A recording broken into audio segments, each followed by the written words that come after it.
Grazie.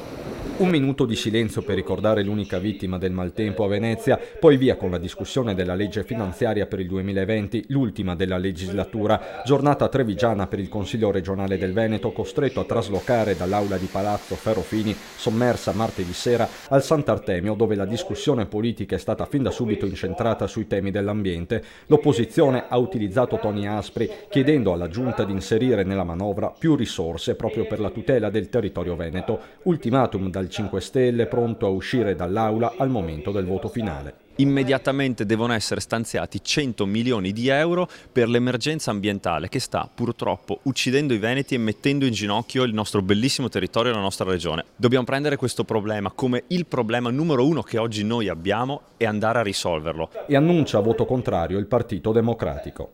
Siamo la regione col maggior consumo di suolo, avremo bisogno di importanti interventi per disinquinare l'aria e per ridurre le emissioni dei gas che creano il surriscaldamento globale, che poi è quello che provoca questi fenomeni estremi come quello che è capitato a Venezia con danni miliardari. Proteste in aula ci sono state anche per la gestione dell'emergenza Palazzo Ferrofini martedì sera. Per le opposizioni l'assemblea doveva essere sospesa già nel pomeriggio anche per non mettere a repentaglio la sicurezza di motoscafisti e personale. Di certo in 24 ore il Consiglio regionale ha studiato un piano alternativo con il supporto dell'ente provincia di Treviso, un modo anche questo per esprimere solidarietà.